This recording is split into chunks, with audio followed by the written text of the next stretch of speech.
नमस्कार दोस्तों, आज की इस वीडियो में हम डिस्कस करेंगे Himachal Pradesh university BEd entrance 2022 के पॉइंट ऑफ व्यू से कुछ इंपॉर्टेंट क्वेश्चंस जो mainly national commissions and committees of education के ऊपर बेस्ड होंगे।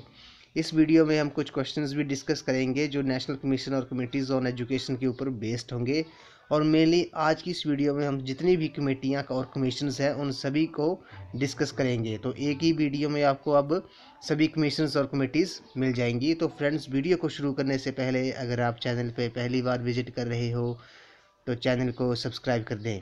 तो फ्रेंड्स, अगर आप बीएड एंट्रांस की तैयारी कर रहे हो तो इसके लिए मैंने एक अलग से प्लेलिस्ट बनाई है एचपीयू बीएड एंट्रांस 2022 के नाम से, जिसका लिंक मैंने डिस्क्रिप्शन बॉक्स में दे दिया है। आप वहां पर जाकर वीडियोस देख सकते हो। तो आपको पता है कि 20 मार्क्स जो आपको 20 क्वेश्चन जो है आपको नेशनल कमीशन और कमेटीज़ ऑन एजुकेशन के ऊपर पूछे जाएंगे। तो आज की इस वीडियो में हम मेनली सभी कमेटीज़ और कमीशन डिस्कस करेंगे। तो वीडियो को शुरू करते हैं। सबसे पहले हम बात करते हैं जो चार्ल्स ग्रांट ऑब्जर्वेशन था वो आपका 1792 में आया था। उसके बाद हम फ्रेंड्स वीडियो को फटाफट डिस्कस करते हैं ताकि आपका भी टाइम बच जाए। तो अगला जो था मिंटो मिंट जो था वो आपका 1811 में आया था। 1811 में मिंटोज मिंट आया था। उसके बाद रिन्यूएबल ऑफ चार्टर, तो रिन्यूएबल ऑफ चार्टर आया था आपका 1813 में। उसके बाद एल्फिनस्टोन मिंट जो था वो आपका 1823 में आया था, काफ़ी इंपॉर्टेंट है। उसके बाद मेन जो है आपका चार्टर एक्ट कब आया था, ये आपसे फ्रेंड्स पूछ सकते हैं। तो चार्टर एक्ट था वो आपका 1823 में आया था। नेक्स्ट है बोर्ड ऑफ डायरेक्टर्स डिस्पैच। तो बोर्ड ऑफ डायरेक्टर डिस्पैच जो था वो आपका 1824 में आया था। और थॉमस मुनरो इंक्वायरी ये आई थी आपकी 1826 में। नेक्स्ट है William Adam three reports on education, ये आपसे पूछ सकते हैं। तो ये आया था 1835 से लेकर 1838 तक, William Adam three reports on education. उसके बाद ये काफ़ी इंपॉर्टेंट है लॉर्ड मैकलोई मिनट, ये कब आया था, ये आपसे एग्जाम में पूछ सकते हैं। तो लॉर्ड मैकलोई मिनट जो था वो आपका 1835 में आया था। आपको पता होगा कि जो लॉर्ड मैकोले थे वो आपके इंग्लिश के पक्ष में थे भारत की एजुकेशन में। उसके बाद है डिक्लेरेशन ऑफ एजुकेशन पॉलिसी, तो ये 1835 में एजुकेशन पॉलिसी को डिक्लेयर किया गया था। 1839 में लॉर्ड ओकलैंड मिंट, तो लॉर्ड ओकलैंड मिंट जो था वो आपका 1839 में आया था। उसके बाद है 1844 में आपका लॉर्ड हार्डिंगे डिक्लेरेशन जो हुई थी वो आपकी 1844 में हुई थी। थॉमसन प्लान जो था वो आपका 1845 में हुआ था। उसके बाद मेन ये हमने वीडियोस में भी डिस्कस किए हैं फ्रेंड्स, वुड डिस्पैच कब आया था, ये आया था आपका 1854 में। Magna carta of education in India भी कहा जाता है किसे, वुड डिस्पैच को। उसके बाद एक और इम्पोर्टेंट है स्टेनली डिस्पैच कब आया था, तो ये आया था 1859 में, 1859 में। नेक्स्ट है हंटर कमीशन कब आया था फ्रेंड्स, ये आया था आपका 1882 में, 1882 में आया था। उसके बाद 1889 में आपका बोरली रिपोर्ट जो आई थी वो आई थी आपकी 1889 में। उसके बाद है शिमला कॉन्फ्रेंस ऑन एजुकेशन, ये आपसे फ्रेंड्स पूछ सकते हैं जो शिमला कॉन्फ्रेंस ऑन एजुकेशन कब हेल्ड हुई थी, ये हुई थी आपकी 1901 में आई थी। तो ये फ्रेंड्स काफ़ी इंपॉर्टेंट है, इनको आपने एक बार नज़र मार लेनी है। उसके बाद अगला है Indian university commission. Indian universities commission जो था वो आपका 1902 में आया था। और इंडियन यूनिवर्सिटीज़ एक्ट जो आया था वो आपका 1904 में आया था, काफ़ी इंपॉर्टेंट है। उसके बाद 1904 में जो आपका आया था resolution of the government on secondary education, ये भी काफ़ी इंपॉर्टेंट क्वेश्चन है। रिजोल्यूशन ऑफ द गवर्नमेंट और सेकेंडरी एजुकेशन 1904 में आया था। उसके बाद 1906 में जो आपका आया था resolution of Indian national Congress, तो ये 1906 में हुई थी। उसके बाद है जातीय शिक्षा परिषद, जो तो जातीय शिक्षा परिषद थी वो उसकी जो स्थापना हुई थी वो आपकी 1906 में आई थी। अगला प्रश्न है गोखले बिल, ये भी काफ़ी इंपॉर्टेंट क्वेश्चन है। तो गोखले बिल आपका 1910-12 में आया था, ये भी काफ़ी इंपॉर्टेंट है, आपसे एग्जाम में पूछ सकते हैं। उसके बाद है गवर्नमेंट रिसोल्यूशन जो था वो आपका 1913 में आया था। उसके बाद सैंडलर कमीशन, ये फ्रेंड्स 2021 के एग्ज़ाम में पूछा गया था आई थिंक। तो सैंडलर कमीशन आपका 1917 में अपॉइंट किया गया था। उसके बाद है acts for compulsory primary education, तो act for compulsory primary education आपका 1919-20 पे आया था। नेक्स्ट है, इसमें बोला गया कि 1920 में resolution of Indian national Congress, ये भी 1920 में भी आई थी और 1906 में भी आई थी कमेटी जो थी ये। उसके बाद ली कमीशन कब आया था, तो ली कमीशन जो था वो आपका 1923-24 में आया था। अगला इंपॉर्टेंट है हार्टो कमीशन। हार्टो कमीशन जो था वो आपका 1928-29 में अपॉइंट किया गया था। सप्रू कमेटी जो थी ये भी काफ़ी इंपॉर्टेंट है, सप्रू कमेटी आपसे पूछ सकते हैं, तो ये 1934 में अपॉइंट की गई थी सप्रू कमेटी। उसके बाद है गवर्नमेंट ऑफ इंडिया एक्ट 1935 में आया था, ये इंपॉर्टेंट है। उसके बाद एबट वुड रिपोर्ट कब आई थी, ये आई थी 1936-37 में, ये काफ़ी इंपॉर्टेंट क्वेश्चन है फ्रेंड्स। उसके बाद जो है जाकिर हुसैन कमेटी, जिसे बर्दा स्कीम ऑफ एजुकेशन के नाम से भी जाना जाता है, 1938 में ये अपॉइंट की गई थी।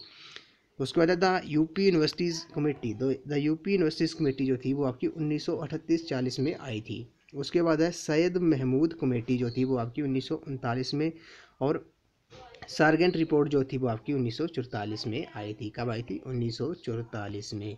ये फ्रेंड्स जो हमने कमीशंस और कमेटीज जो डिस्कस कर रहे हैं ये आज़ादी से पहले के थे। अब हम करते हैं बात आज़ादी के बाद जो कमीशंस और कमेटीज़ आई थी उनको हम डिस्कस करते हैं। तो पहली है कि राधा कृष्णन कमीशन जो था वो आपका 1948-49 में अपॉइंट किया गया था। उसके बाद 1949 में एजुकेशन इन इंडिया कॉन्स्टिट्यूशंस जो थी आपकी 1949 में अपॉइंट की गई थी। और खैर कमेटी जो थी, खैर कमेटी आपकी 1950 में अपॉइंट की गई थी। मुदालिर कमीशन, ये फ्रेंड्स पूछा गया था आपको 2021 के एग्ज़ाम में। तो मुदालिर कमीशन जो था वो आपका 1952-53 में अपॉइंट किया गया था। उसके बाद है हुमायूं कबीर कमीशन जो था वो आपका 1953 में आया था। और श्रीमली कमेटी जो थी वो आपकी गठित हुई थी 1954 में। चटर्जी कमीशन जो आया था वो आपका 1956 में आया था। रामचंद्र कमेटी जो थी वो भी आपकी 1956 में गठित की गई थी। शुक्ला कमेटी आपकी 1957 को अपॉइंट की गई थी। दुर्गा भाई देशमुख कमेटी, ये काफ़ी इंपॉर्टेंट है, तो दुर्गा भाई देशमुख कमेटी जो थी वो आपकी 1958 में आई थी। उसके बाद है नेशनल साइंटिफिक पॉलिसी रिजोल्यूशन जो थी वो आपकी 1958 में आई थी।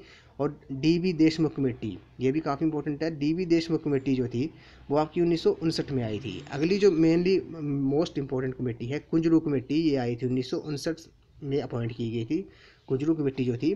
उसके बाद है श्री प्रकाश कमेटी जो थी वो आपकी 1960 में आई थी। उसके बाद है संपूर्णानंद कमेटी जो थी वो आपकी 1961 में आई थी। काफ़ी इंपॉर्टेंट है फ्रेंड्स, इसमें कुंजरू कमेटी आपसे पूछ सकते हैं, 1959 में ये अपॉइंट की गई थी। कौन सी, कुंजरू कमेटी। उसके बाद है हंसा मेहता कमेटी कब आई थी, ये काफ़ी इंपॉर्टेंट है, 1962 में आई थी हंसा मेहता कमेटी। उसके बाद committees of members of parliament of higher education 1963 में। उसके बाद है Indian parliamentary and scientific committee जो थी वो आपकी 1961-64 में आई थी। और अगला जो मोस्ट इंपॉर्टेंट है कोठारी कमीशन कब आया था, ये आया 1964 में अपॉइंट किया गया था। 1966 में इसने अपनी रिपोर्ट सबमिट की थी, दौलत सिंह कोठारी जो थे वो इसके अध्यक्ष थे। उसके बाद है सेयदियन कमेटी जो थी वो आपकी कब आई थी, ये आई थी आपकी 1966 में।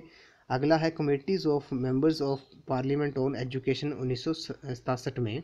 उसके बाद है पहली जो new policy on education I थी वो आई थी आपकी 1968 में, 1968 में आई थी, इंदिरा गांधी के कार्यकाल में आई थी। उसके बाद 1971 में आपका report of international commission on education, तो ये काफ़ी इंपॉर्टेंट है, जो रिपोर्ट आई थी इंटरनेशनल कमीशन ऑन एजुकेशन 1971 में आई थी। शुक्ला कमेटी ऑन 10+2+3 स्ट्रक्चर आपका 1972 में आया था। 1974 में आपका स्टेटमेंट ऑफ आचार्य कुल on the Bihar Sharif movement, तो 1974 में ये रिपोर्ट आई थी। अगला प्रश्न है, अगली है कमेटी है आपकी जो 1976 में संशोधन हुआ था, 42nd constitution amendment placing education on the concurrent list. इसमें 42वें संविधान संशोधन में जो था आपकी शिक्षा को समवर्ती सूची में कनकरेंट लिस्ट में शामिल किया गया था, कब, 1976 में, और वो 42वां संविधान संशोधन था। उसके बाद है ईश्वर भाई पटेल कमेटी कब आई थी, ये आई थी गठित की गई थी अपॉइंट 1977 में। उसके बाद है अदेन शाह कमेटी जो थी वो आपकी 1977 में आई थी। उसके बाद है draft national policy on education, जो नेशनल पॉलिसी ऑन एजुकेशन का ड्राफ्ट था वो आपका 1989 में आया था, 1979 में। अगला है education for our people, education for our people जो था वो आपका 1980 में आया था। उसके बाद है two national commission on teachers, जो two national commission on teacher थे वो आपके 1983 में आए थे। और उसके बाद जो new policy on education I थी वो आई थी आपकी 1986 में, और इसने 1968 की न्यू एजुकेशन पॉलिसी को रिप्लेस किया था। उसके बाद प्रोग्राम ऑफ एक्शन POA जो था आपका 1986 में आया था। और मेहरोत्रा कमेटी जो थी वो आपकी 1987 में आई थी। जनार्दन रेड्डी कमेटी जो थी वो आपकी 1952 में आई थी। और यशपाल कमेटी, ये काफ़ी इंपॉर्टेंट है, वो आई थी 1952 में। उसके बाद चतुर्वेदी कमेटी जो थी वो आपकी 1993 में आई थी। उसी तरह दिल्ली डिक्लेरेशन जो थी वो भी आपकी 1993 में आई थी। उसके बाद है CABE committee on decentralised management जो थी वो आपकी 1993 में ही आई थी। उसके बाद आपसे पूछ सकते हैं कि NCT एक्ट जो था वो कब आया था, वो आया था 1993 में। NCT एक्ट जो था वो आपका 1993 में आया था। 1994 में आया था आपका education for all resolution adopted by 9 nations. काफ़ी इंपॉर्टेंट क्वेश्चन है। तो फ्रेंड्स 1994 में education for all resolution adopted by 9 nations 1994 में आया था। रस्तोगी कमेटी जो थी वो आपकी 1957 में आई थी, 1997। उसी तरह सर्व शिक्षा अभियान जो था वो आपका 2000 में आया था, सर्व शिक्षा अभियान जो था। उसके बाद जो लास्ट कमेटी थी वो थी आपकी लॉन्चिंग ऑफ विद्या वाहिनी प्रोजेक्ट। जो लॉन्चिंग ऑफ विद्या वाहिनी प्रोजेक्ट था वो आपका 2003 में अपॉइंट किया गया था। ये फ्रेंड्स कुछ कमेटीज़ और नेशनल कमीशन और कमेटीज़ थे जो हमने मेनली सभी डिस्कस कर लिए। ये आपने इसकी जो अगर आपको PDF चाहिए होगी तो आप मुझे टेलीग्राम में मैसेज कर सकते हो। उसके बाद फ्रेंड्स कुछ क्वेश्चंस हैं, ये टोटल 20 क्वेश्चंस है 2021 के एग्ज़ाम में पूछे गए थे आपके HPU BEd एंट्रांस में नेशनल कमीशन और कमेटीज़ ऑन एजुकेशन के ऊपर। तो इनको एक बार डिस्कस कर लेते हैं। तो पहला प्रश्न है कि national knowledge commission is headed by, राष्ट्रीय ज्ञान आयोग के अध्यक्ष हैं। तो राष्ट्रीय ज्ञान आयोग के अध्यक्ष आपके सैम पित्रोदा हैं। तो ऑप्शन C इस क्वेश्चन का करेक्ट आंसर है। तो आपको पता होगा कि जो नेशनल नॉलेज कमीशन था वो उसकी जो कंस्टिट्यूट जो किया गया था उसके 13 जून 2005 को कंस्टिट्यूट किया गया था, बनाया गया था, अपॉइंट किया गया था। स्थापना जो हुई थी इसकी वो हुई थी आपकी 13 जून 2005 को, किसकी, नेशनल नॉलेज कमीशन की। तो ऑप्शन C इस क्वेश्चन का करेक्ट आंसर है। तो नेशनल नॉलेज कमीशन जो था वो आपका सैम पित्रोदा इसके अध्यक्ष थे और इसकी जो स्थापना हुई थी वो हुई थी आपकी, कब हुई थी, ये हुई थी आपकी 13 जून 2005 को। अगला प्रश्न है, इसमें बोला गया कि which of the following commission suggested silent meditation as a part of moral values. इसमें बोला गया कि निम्नलिखित में से किस आयोग ने नैतिक मूल्यों के एक भाग के रूप में मौन ध्यान का सुझाव दिया। तो ये दिया था आपका विश्वविद्यालय शिक्षा आयोग। ऑप्शन B इस क्वेश्चन का करेक्ट आंसर है। फ्रेंड्स ये हमने प्रीवियस वीडियो में डिस्कस किया था, तो तब मैंने इसका क्वेश्चन भारतीय शिक्षा आयोग बताया था। तो इस क्वेश्चन का जो करेक्ट आंसर था वो आपका यूनिवर्सिटी एजुकेशन कमीशन था। Which of the following commission suggested silent meditation as a part of moral values. तो ये आपका सुजेस्ट किया था यूनिवर्सिटी एजुकेशन कमीशन ने, जिसे राधा कृष्णन कमीशन भी कहते हैं। 4 नवंबर 1948 को ये कमीशन जो था वो आपका अपॉइंट किया गया था। क्वेश्चन नंबर 93 पे चलते हैं। इसमें बोला गया कि high degree of interdependence between education and the rest of the society in is very much emphasised not because. शिक्षा और समाज के अन्य हिस्सों के बीच उच्च स्तर की अन्योन्याश्रयता पर बहुत जोर दिया जाता है, जिसका कारण नहीं है। तो 93 का जो करेक्ट आंसर है वो है आपका मैंस सोशल नेचर, मनुष्य की जो सामाजिक प्रकृति है वो इसका करेक्ट आंसर हो जाएगा, क्योंकि शिक्षा और समाज के अन्य हिस्सों के बीच उच्च स्तर की अन्योन्याश्रयता पर बहुत जोर दिया जाता है, जिसका ये कारण नहीं है मनुष्य की सामाजिक प्रकृति। क्वेश्चन नंबर 94 पे चलते हैं। इसमें बोला गया है कि the 1968 national policy teacher education adopted by the Indian government laid stress on the following aspects of teacher education. Bharat सरकार द्वारा अपनाई गई 1968 की राष्ट्रीय नीति शिक्षक शिक्षा के निम्नलिखित पहलुओं पर जोर दिया गया। तो किस पे दिया गया था जोर? वो दिया गया था आपकी शिक्षकों के लिए पर्याप्त परिलब्धियां और शैक्षणिक स्वतंत्रता पर बल दिया गया था। कब? भारत सरकार द्वारा अपनाई गई 1968 की राष्ट्रीय नीति शिक्षक के पहलुओं पर जोर दिया गया था। अगले प्रश्न पे चलते हैं। इसमें बोला गया कि the concept of SUPW was elucidated by. SUPW की अवधारणा डैश द्वारा स्पष्ट की गई थी। तो 95 का जो करेक्ट आंसर है वो है आपका ऑप्शन C, ईश्वर भाई पटेल समीक्षा समिति जो थी। ऑप्शन C इस क्वेश्चन का करेक्ट आंसर है। ईश्वर भाई पटेल रिव्यू कमेटी ने जो थी वो SUPW की अवधारणा जो थी वो स्पष्ट की थी। तो आपको पता होना चाहिए कि SUPW होता क्या है। तो SUPW होता है आपका सोशली यूजफुल प्रोडक्टिव वर्क, इसकी फुल फॉर्म क्या होती है? ये होती है आपकी सोशली यूजफुल, क्या होती है? Socially useful productive work. तो ऑप्शन सी इस क्वेश्चन का करेक्ट आंसर है। क्वेश्चन नंबर 96 पे चलते हैं। इसमें बोला गया कि the last important challenge to Indian education today is presented by. तो भारतीय शिक्षा के लिए आज की अंतिम महत्वपूर्ण चुनौती किसके द्वारा प्रस्तुत की गई है? तो 96 का करेक्ट आंसर है आपका ऑप्शन सी, जनता की गरीबी, पॉवर्टी ऑफ द मासेस। तो जनता की गरीबी द्वारा भारतीय शिक्षा के लिए आज की अंतिम महत्वपूर्ण चुनौती प्रस्तुत की गई है। क्वेश्चन नंबर 97 पे चलते हैं। इसमें बोला गया कि the national flagship programme of education SSA aims eight.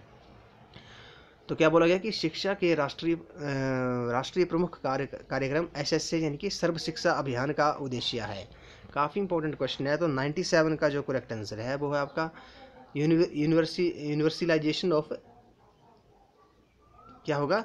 इस क्वेश्चन का करेक्ट आंसर है कि यूनिवर्सलाइजेशन ऑफ एलिमेंट्री एजुकेशन। प्रारंभिक शिक्षा का जो सार्वभौमिकरण है वो आपका शिक्षा के राष्ट्रीय मुख्य कार्यक्रम SSA का उद्देश्य है। तो सर्व शिक्षा अभियान कब आया था? ये आया था आपका 2000 में आया था।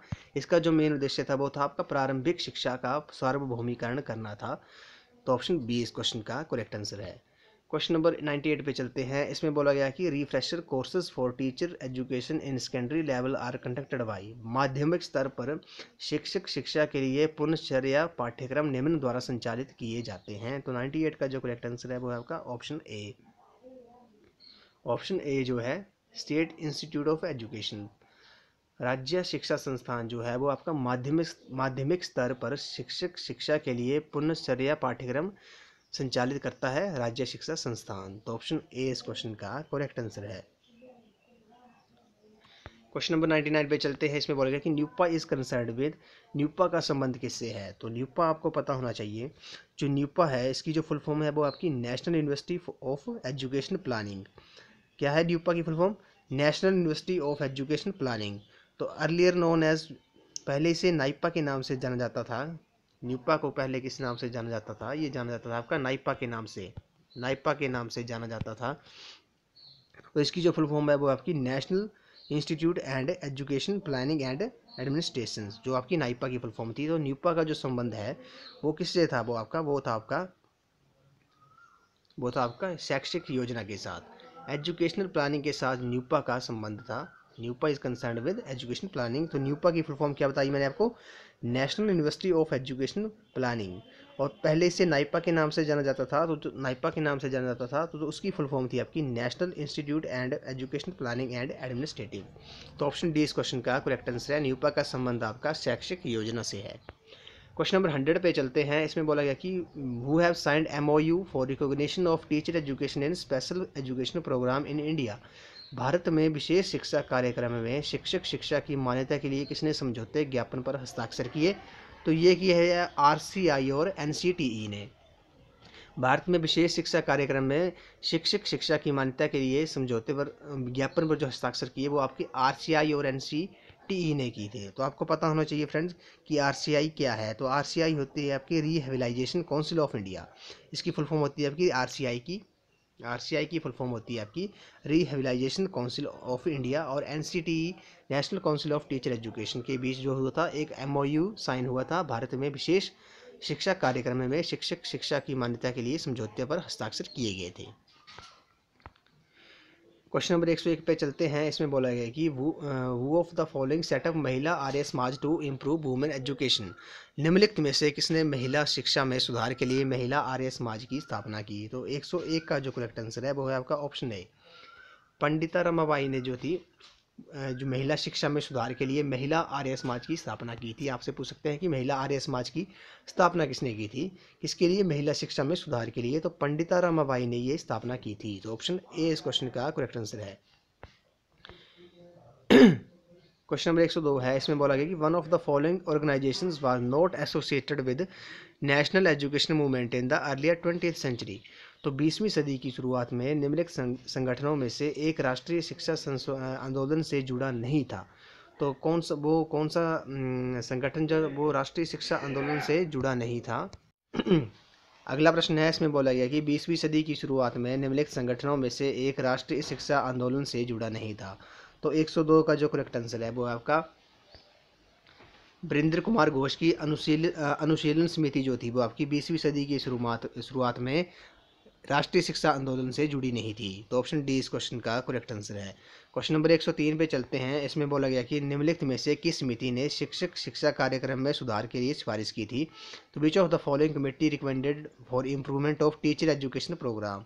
तो 103 का जो करेक्ट आंसर है वो आपका ऑप्शन सी राममूर्ति कमेटी जो थी उस समिति ने शिक्षक शिक्षा कार्यक्रम में सुधार के लिए सिफारिश की थी। 104 क्वेश्चन पे चलते हैं। इसमें बोला गया कि the new education policy 2020 replace the, तो NEP 2000 निम्न के स्थान पर आई।